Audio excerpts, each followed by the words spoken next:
They gave us love songs that healed heartbreak, anthems that defined generations, voices that felt like home. But behind the spotlights, behind the chart-topping records, many of these legends were fighting battles no one could hear.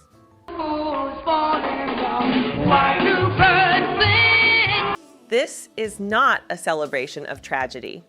This is a story about pressure, pain, addiction, and silence.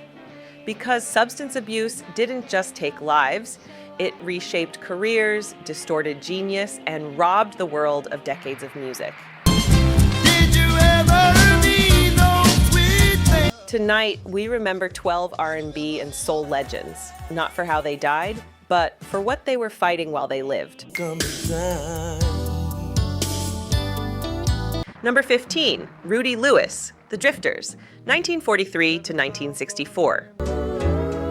Well, I've loved you so long, so... Rudy Lewis had one of the smoothest voices in soul music, a voice that sounded calm, romantic, and in complete control. But behind that velvet tone, Rudy was fighting something far darker. Baby, and now you... By the early 1960s, the Drifters were riding high, hit after hit, sold out shows, national television appearances. Rudy Lewis had just become the group's lead voice, replacing Benny King, a massive responsibility for a young man barely out of his teens. And the pressure was crushing, touring was relentless, the schedules were brutal. Oh, don't you know, my love, my love. And like many young black artists at the time, Rudy had no mental health support, no protection, and no real guidance. Heroin quietly entered his life, not as a party drug, but as a way to cope, to sleep, to calm anxiety, to escape the constant demands. Addiction crept in fast. Sugar, and now you say... By 1964, Rudy was struggling badly. He missed rehearsals, he became unreliable, and the people around him didn't understand what was really happening. Then came the night that still haunts soul music history. And oh, I can't. On May 20th, 1964, Rudy Lewis failed to show up for a recording session. That alone was alarming. Rudy never missed studio time. When they found him later that day, Rudy Lewis was dead. He was just 21 years old. The cause, a heroin overdose. The tragedy deepens when you realize what happened next.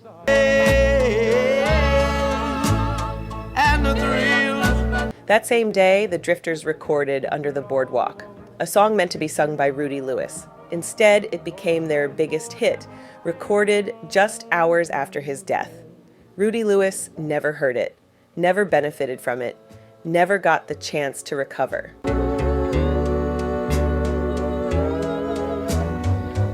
His voice helped define an era, but his life ended before it truly began.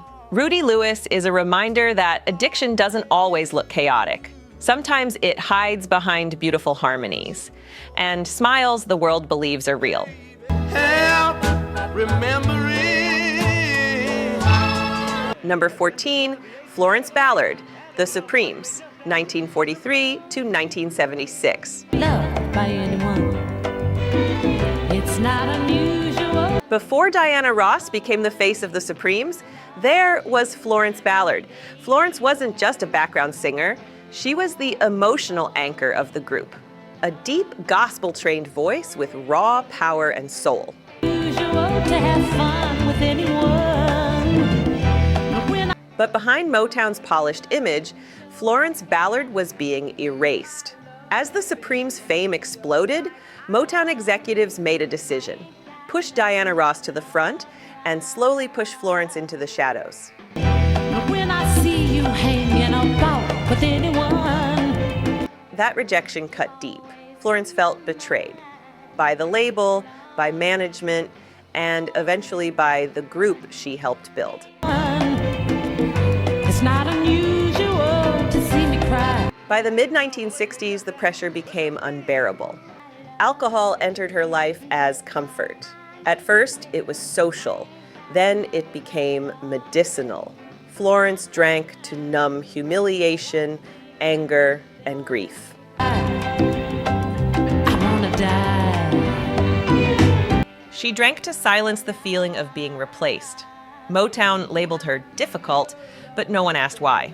In 1967, Florence was officially fired from the Supremes at the height of their success, and that moment broke her. It's not unusual to go out at any time. Without the group, Florence lost her identity, income, and support system overnight. Her drinking worsened. Depression deepened. She struggled to restart her career, but doors closed fast. The same industry that used her talent now ignored her pain. But when I see you out and about, it's such a... By the early 1970s, Florence was battling severe alcoholism, financial hardship, and declining health. She lived far from the spotlight, isolated, exhausted, and forgotten. In 1976, Florence Ballard died suddenly at just 32 years old. The cause was coronary thrombosis, but years of heavy alcohol abuse had weakened her body beyond repair. It's such a crime if you should ever want to be. She died before she could truly reclaim her voice. Florence Ballard wasn't destroyed by lack of talent. She was destroyed by exploitation, rejection, and silence. And her story stands as one of the darkest reminders of what the music industry can take and never give back. Florence Ballard, 21, not married, still looking for my baby love. Number 13, Donny Hathaway, 1945 to 1979. Donny Hathaway wasn't just a singer, he was a musical genius, a classically trained pianist, a visionary arranger, a voice that carried warmth, intelligence, and pain all at once. But behind that, brilliance was a mind at war with itself. Donny suffered from paranoid schizophrenia, a condition that went largely untreated in the 1970s. At a time when mental illness was misunderstood, Donny was expected to perform, tour, and record as if nothing was wrong. To cope, he turned to alcohol and drugs, not for pleasure, but for relief. Substances dulled the fear, quieted the paranoia, and helped him sleep. But they also made his illness worse. By the mid-1970s, Donny began experiencing severe delusions. He believed people were trying to poison him. He became afraid of recording studios, hotel rooms, and even close collaborators. During recording sessions, his behavior grew unpredictable. Producers noticed his eyes scanning rooms, his voice trembling between takes. Still, the industry kept pushing. Instead of treatment, he was given deadlines. Instead of rest, he was booked for shows. Substance use intensified the paranoia, creating a dangerous feedback loop. Fear led to drugs. Drugs deepened the fear. In January 1979, while working on new material in New York City, Donny's mental state collapsed completely. On January 13th, Donny Hathaway fell from his hotel room window. He was just 33 years old. His death was ruled a suicide, but many who knew him believed it was the tragic result of untreated mental illness combined with substance abuse. Donny Hathaway didn't lack talent, he lacked protection. His story forces us to confront a painful truth. Genius does not make someone immune to illness. And addiction often begins where help should have existed.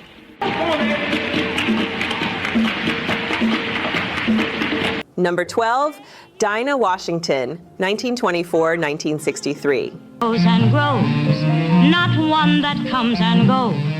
That's Dinah Washington didn't just sing a song, she owned every note. Known as the Queen of the Blues, Dinah moved effortlessly between jazz, blues, and early soul. Her voice was sharp, emotional, and fearless. But offstage, Dinah lived just as intensely as she performed. might not come when dreamers dream too late. By the late 1950s, the pressure of non-stop touring, recording schedules, and personal chaos began to take its toll. Dinah turned to prescription drugs and alcohol, common in an era when medications were handed out freely with little warning and no monitoring. Sleeping pills, painkillers, and alcohol became part of her daily routine. What began as medical relief slowly became dependence. That cry. Dinah was also dealing with turbulent relationships and emotional instability. She married multiple times, often in volatile situations that added to her stress. Prescription medications helped her rest, but mixed with alcohol, they became lethal. Don't let me die. In December 1963, Dinah Washington was found dead in her Detroit home. She was only 39 years old. The cause of death was ruled an accidental overdose, a deadly combination of prescription drugs and alcohol. There was no scandal, no public meltdown, just a quiet ending to a life lived at full volume. On dear without you. Dinah Washington's death shocked the music world, but it also exposed a hidden danger, an industry where artists were given pills instead of protection. Her voice still lives on, timeless and powerful. But her story reminds us that addiction doesn't always look like chaos. Sometimes it looks like medicine, taken too often, for too long, with no one asking questions. Slowly grows and grows, not one that comes and goes. Number 11, Gerald Levert, 1966-2006. Gerald Levert was soul royalty by birth, but he earned his place through raw emotion and honesty. As the son of Eddie Levert of the OJs, expectations followed him everywhere.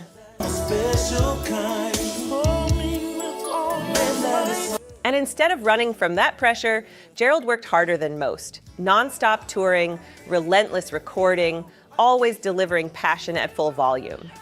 But that lifestyle came with a cost. Years of intense performances led to chronic pain, especially in his back and legs.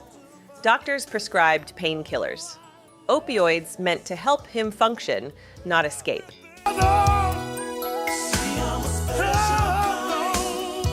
At first, the medication allowed him to keep going.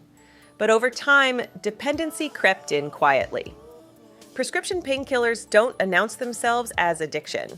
They arrive disguised as relief. Gerald also struggled with insomnia and anxiety. To rest, he relied on sleep aids, another dangerous layer. The combination became deadly.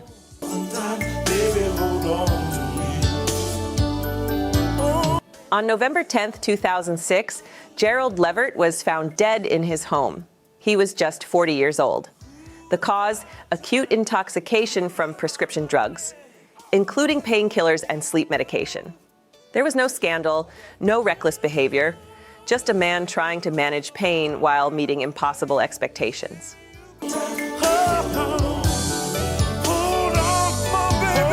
Gerald's death shocked fans because he still seemed vibrant, productive, and strong. But addiction doesn't always look like collapse. Sometimes it looks like someone pushing through pain instead of stopping. Gerald Levert didn't lose his life to excess. He lost it to a system that normalized over-medication and ignored warning signs, and his passing became a painful reminder. Even success doesn't protect you from silent addiction.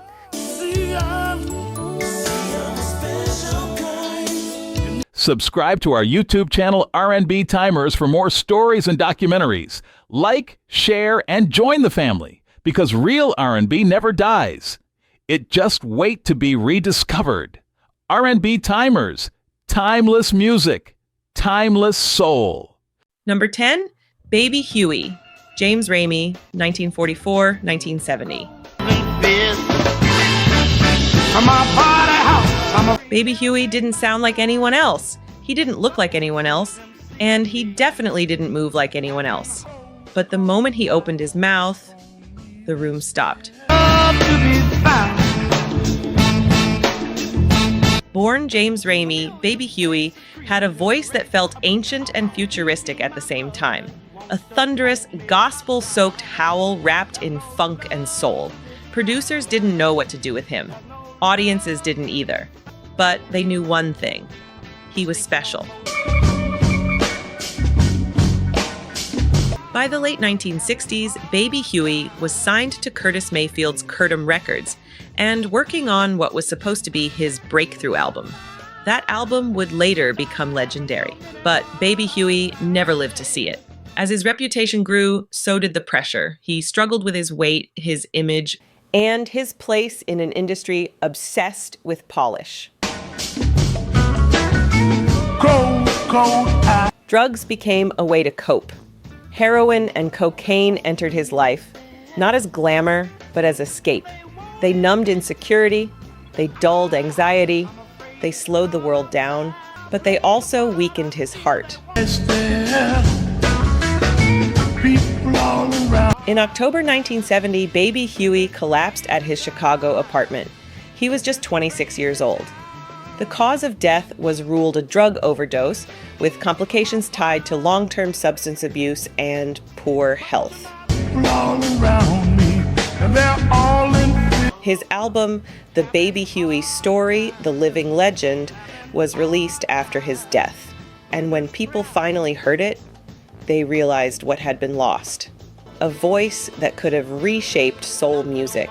A presence that could have changed funk forever. Baby Huey wasn't destroyed by lack of talent. He was destroyed by an industry that saw his gift, but didn't know how to protect the man carrying it. His legend grew only after he was gone. Number 9, Maryanne Gancer, 1948 to 1970. Maryanne Gancer wasn't just a member of the Shangri-Las. She was a heart of one of the most iconic girl groups of the 1960s. Known for hits like Leader of the Pack and Remember, Walking in the Sand, Gancer and her bandmates defined the teenage angst sound of the era. Their music was rebellious, emotional, and deeply influential, a perfect storm of raw teenage energy and dramatic storytelling. But behind the hits, Maryanne was struggling. The pressures of touring as a teenager, relentless recording sessions, and the demands of fame at a very young age began to take a toll. Maryanne turned to alcohol and prescription drugs to cope with exhaustion and stress, the only way she knew to survive the endless cycle of expectations. Back to me. By the late 1960s, her dependency grew. Her body and mind couldn't handle the pressure any longer. She became withdrawn and erratic, missing rehearsals and performances. Tragically, on April 26, 1970, Maryanne Gancer passed away at just 21 years old. The cause of death, acute alcohol intoxication, a devastating combination of substance abuse and untreated personal struggle. Her voice, full of youthful emotion and raw power, lived on in the records that still inspire musicians decades later. Maryanne Gancer's story is a haunting reminder. Even the brightest rising stars are vulnerable behind the curtain of fame, and addiction can reach anyone, no matter how young or talented.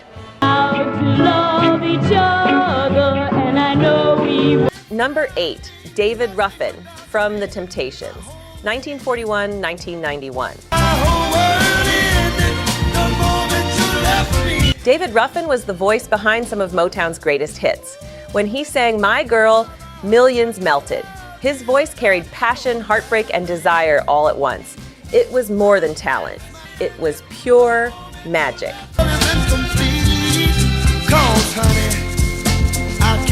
But that magic came with a cost. The pressures of Motown's rigorous touring schedule, constant recording, and the expectation to be the perfect frontman created enormous stress. A little baby someday. David began using cocaine and alcohol to cope, first casually, then dangerously. Addiction intensified as his personal life unraveled. Relationships failed. He missed performances. He clashed publicly with fellow Temptations members and management.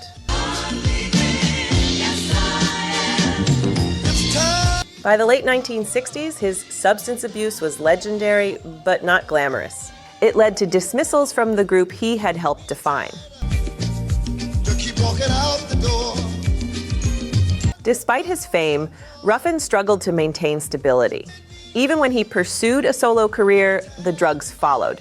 Tours were missed, shows were erratic, and fans saw glimpses of the talent that once lit up the stage, overshadowed by chaos. David Ruffin died in 1991 at just 50 years old from a drug overdose. His death shocked fans who remembered the smooth voice of Ain't Too Proud to Beg and My Girl.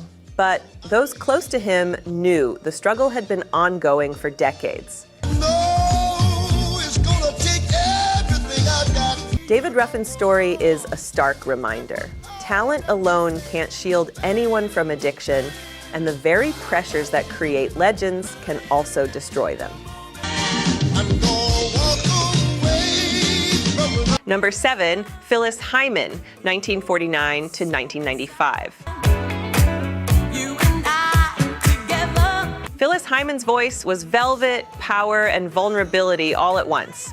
Every note she sang carried heartache and wisdom, drawing listeners into a world only she could make real. But behind that elegance, Phyllis lived with relentless inner pain. From a young age, she battled depression compounded by the pressures of the music industry. Record labels demanded perfection. Tours were punishing.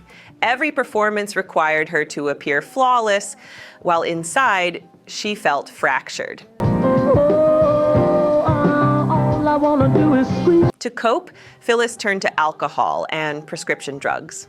At first, they were tools to help her sleep or calm anxiety. Over time, they became a crutch, a way to survive both emotional and professional pressure. Despite her struggles, she continued to record powerful albums and perform for audiences who had no idea of the turmoil she endured.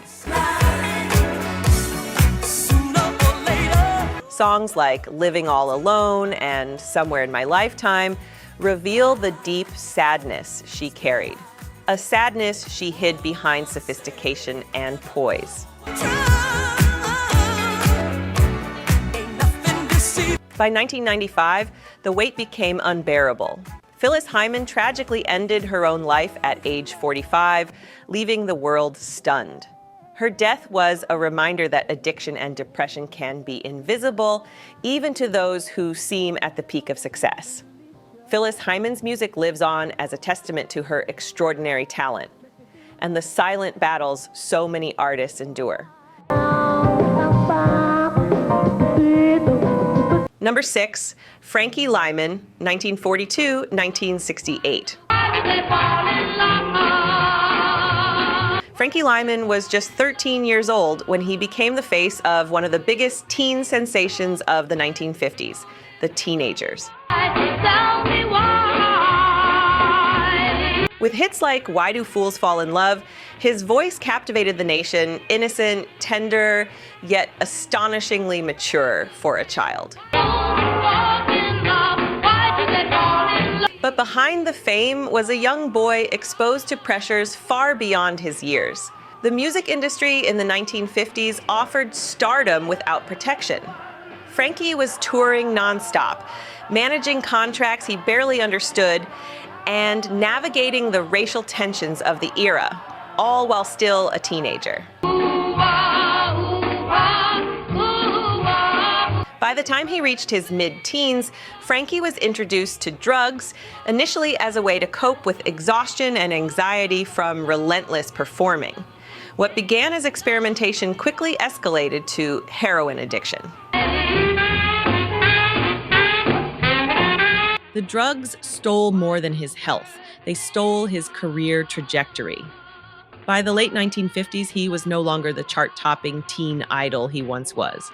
Record deals dried up, and the industry moved on without him. Frankie spiraled deeper into dependency, struggling to maintain stability both professionally and personally. On February 27, 1968, Frankie Lymon died of a heroin overdose at the age of 25. A voice that once defined a generation was silenced far too soon. Frankie's story is a tragic reminder. Child stardom without guidance and protection can make addiction almost inevitable. Number 5. Billie Holiday, 1915 to 1959. Billie Holiday wasn't just a singer, she was a voice of pain, resilience, and truth. Her phrasing, her timing, her ability to make a lyric feel like it was written for your soul, it was unmatched. But Billie's life off stage was a stark contrast to the beauty she created with her voice. From a young age, she faced poverty, abuse, and exploitation. By the time she reached fame, the weight of her past followed her everywhere. To cope with trauma, anxiety, and the pressures of touring, Billie turned to alcohol and heroin. Skip that. The substances offered temporary relief, a way to calm the chaos inside her mind and the relentless demands of the music industry.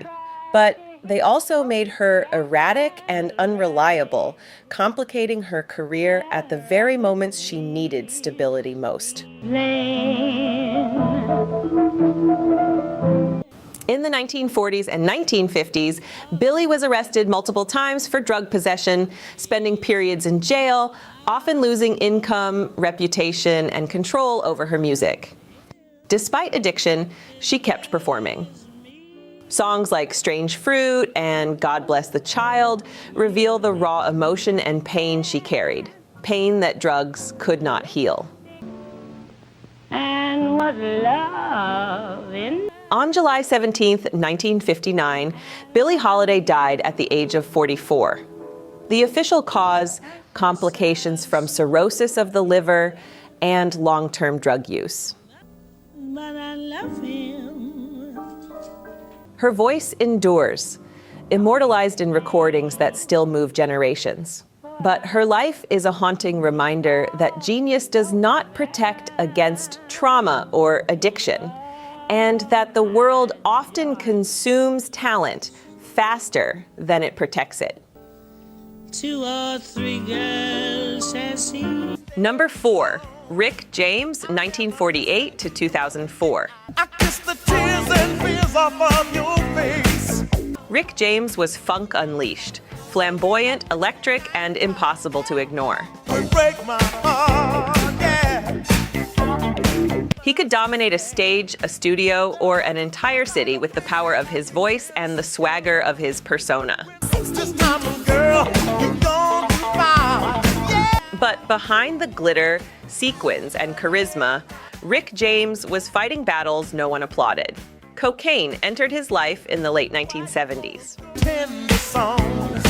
My only wish was just to. At first, it seemed like a way to keep up with the demands of fame. All-night recording sessions, non-stop touring, and a lifestyle that never slept.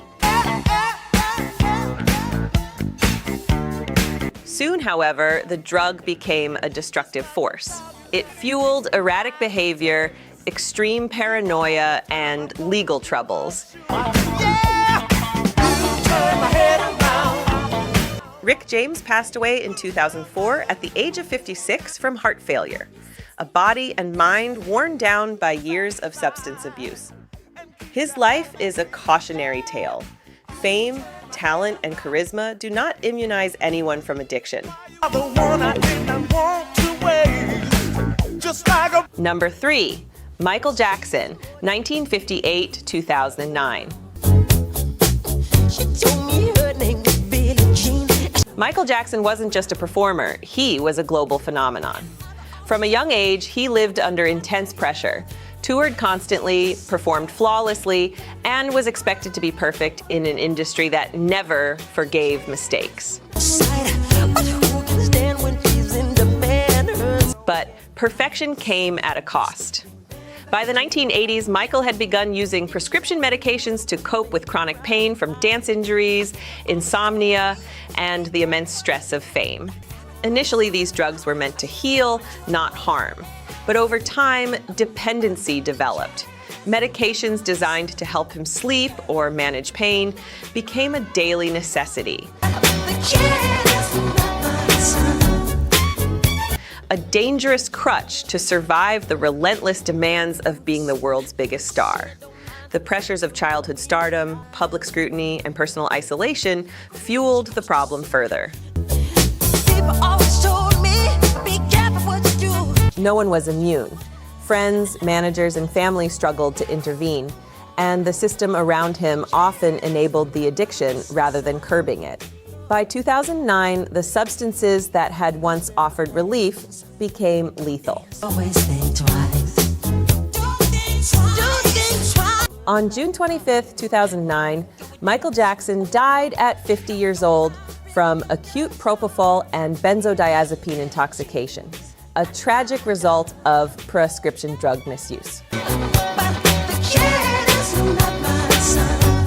Michael Jackson's story is heartbreaking because it shows that even the most gifted, most celebrated, and most adored people can fall prey to addiction. Number 2, Prince, 1958 to 2016. Can you picture this?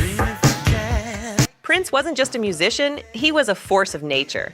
His creativity was unstoppable, writing, producing, performing multiple instruments, and redefining pop, funk, and R&B over decades. But behind the purple velvet and unmatched talent was a man living in chronic pain. Years of intense touring, acrobatic performances, and grueling studio sessions took a toll on his body, particularly his hips. How can you just leave me standing? Doctors prescribed opioid painkillers to keep him performing. At first, they allowed him to function. But over time, dependency grew. The very medications meant to help him continue his art became a silent threat. Prince was fiercely private, often isolating himself from the world, even at the height of fame. Few knew the extent of his pain, and fewer knew about his dependence. He continued touring, recording, and producing masterpieces while struggling silently with addiction. On April 21, 2016, Prince was found dead at his Paisley Park home at 57 years old. The cause? Accidental fentanyl overdose, a lethal result of prescription drug misuse.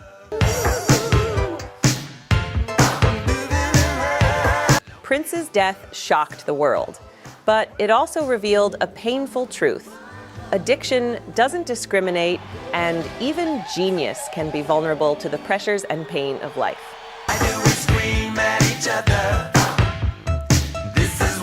Number 1, Whitney Houston, 1963 to 2012. Whitney Houston wasn't just a singer, she was a global icon, a voice that seemed impossible to replicate. From the moment she stepped on stage, her vocal power stunned audiences.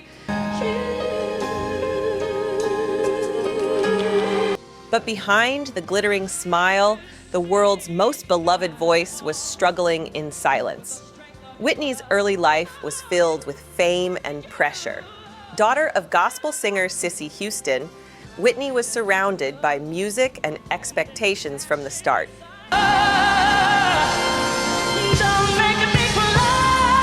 To cope with stress, anxiety, and later personal trauma, Whitney turned to alcohol and cocaine. At first, it was recreational, a way to escape the relentless pressures of stardom. Over time, the substances became habitual, then dependent, quietly eroding her health, relationships, and career. By the late 1990s and early 2000s, Whitney's addiction was highly visible. Missed performances, erratic behavior, and public struggles made headlines.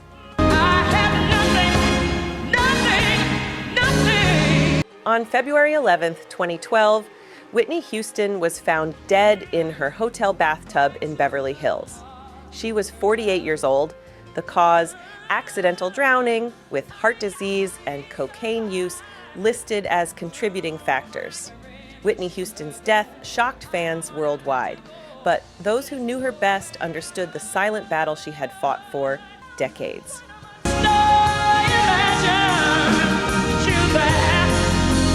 Her story is a stark reminder. Fame, talent, and love cannot shield anyone from addiction. But her music lives on, eternal. A voice that will forever remind us of brilliance, beauty, and the fragility behind the spotlight. I can't run from myself. There's no